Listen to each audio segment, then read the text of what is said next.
To the point आम्ही आमची भूमिका स्पष्ट केली की CMP common minimum programme agree करा। त्याच्यानंतर जरांगे पाटलांच्या आंदोलनासंदर्भात आणि OBCच्या आंदोलनासंदर्भात तुम्ही भूमिका स्पष्ट घ्या, संदिग्ध राहू नका आणि तुमचा काही फॉर्म्युला ठरला असेल तर फॉर्म्युला आम्हाला सांगा। पण त्यांचं काहीही ठरलेलं नाही आहे, त्यांचं आपसात काही ताळमेळ नाही आहे, त्यांचं आपसात काही ठरलेलं नाही आहे। त्याच्यामुळे त्यांचंच काही ठरलं नसल्यामुळे त्यांनी आम्हाला काही सांगितलं नाही आहे। त्यामुळे आमच्या तुम्ही म्हणताय की कॉमन मिनिमम प्रोग्राम किती वेळ बसवून ठेवण्यात आलं बैठकीत? जवळजवळ आम्ही जेव्हा बसलो सुरुवातीला एक दीड तास आम्ही बसलो तिथे। त्याच्यानंतर आम्ही जे त्यांचा मुद्दे रेज केले की या इश्यूजवर तुम्ही बोलायला पाहिजे, स्टँड क्लिअर करा, आम्हाला पहिले तुम्ही महाविकासमध्ये घ्या, तसं पत्र द्या। तर त्याच्यावर त्यांचं म्हणणं की आम्ही विचार करतो। मग 1 तास 1.5 तास झाले आम्ही बाहेर बसलो आहे। दुपारी 2 वाजता तुम्ही आला होता, 2 वाजता आला होता, त्याच्यानंतर कॉमन मिनिमम प्रोग्रामची मागणी तुम्ही केलेली आहे, सीट शेअरिंगची मागणी केलेली आहे। तुम्ही सीट सांगितले का? किती सीट तुम्हाला लढायची? आम्ही सीट सांगितला नाही आहे, त्यांच्याकडून फॉर्म्युला मागितला। तुमचं पहिले ठरल्यानंतर आम्हाला सांगा, त्याच्यानंतर आम्ही इंडिव्हिज्युअली बोलू किंवा कलेक्टिव्हली बोलू।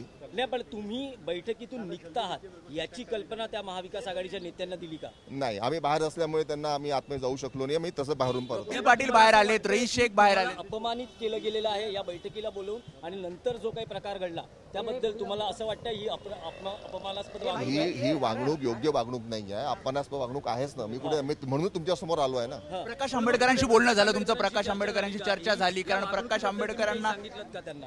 माझं आम्ही निर्णय घ्यायला सक्षम आहोत। आम्हाला माहित आहे पक्ष काय, आम्ही पक्षाच्या स्वाभिमानाविषयी कधी तडजोड करणार नाही।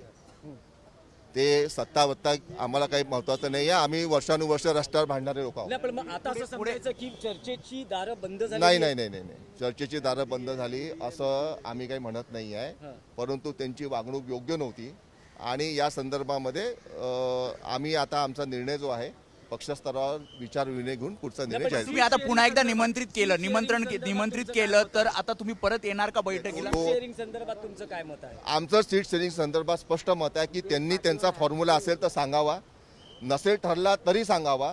नाही, तुमच्याजवळ फॉर्म्युला ठरत नसेल तर आमचा 12-12चं मान्य करा। पण तुम्हाला त्या तिथे महाविकास आघाडीच्या नेत्यांमध्ये काही एकवाक्यता दिसली का त्यांच्या फॉर्म्युला संदर्भात? त्यांच्यावर फॉर्म्युलाच नाही आहे। त्यांनी आधी काही फॉर्म्युले सांगितले, तुम्ही काहीच 12-12 नाही, त्यांच्या जागा ठरल्या नाही आहे, त्यांचेच आपसात भांडणं सुरू आहेत। तेच त्यांचं ठरत नाही आहे। आंबेडकरांशी चर्चा केली तुम्ही? बाहेर 1 तास होतात त्या संदर्भात? आम्हाला जी लाईन माहिती आहे आमची, आम्हाला सांगायची गरजच नाही आहे। आम्हाला आमची लाईन माहीत आहे, काय करायचं आहे हे ठरलेलं आहे।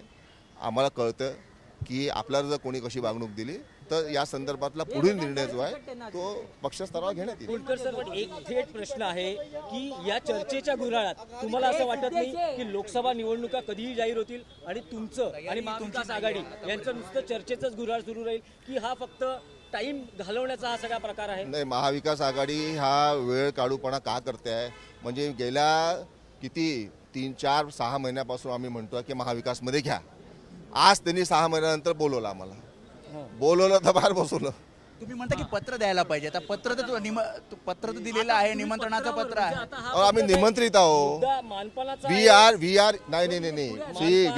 No we are invited, we are not inducted. They should declare, त्यांनी जाहीर करायला पाहिजे की आम्ही महाविकास आघाडीचे घटक पक्ष आहोत। मुद्दा मांडला हो, प्रश्नच नाही। नाही, पण मग त्यावर त्यांचं काय मत आहे? ते बोलले की आम्ही आता करूयात, पण करत नाही ना। पत्र द्या, पत्र। बरं, पण मग आता पुढची डिमांड काय आहे? आमची डिमांड सारखीच आहे की मोदींना भाजपला हरवायसाठी एकत्र यायला पाहिजे। एकत्र येण्यापूर्वी आमची OBCच्या आरक्षणासंदर्भात, मराठा आरक्षणासंदर्भात भूमिका, MSP संदर्भात भूमिका, आमचे जे 25 पॉईंट मिनिमम प्रोग्रामचे दिले आहेत त्याच्यावरची त्यांची भूमिका स्पष्ट असायला पाहिजे। सीट शेअरिंग फॉर्म्युला तुमचा काय ठरतोय तुम्ही सांगा, तुमचा ठरत नसेल तसं सांगा, ठरेल तेव्हा चर्चा करू, नसेल ठरत तर आमचा 12-12चा आहे तो मान्य करा।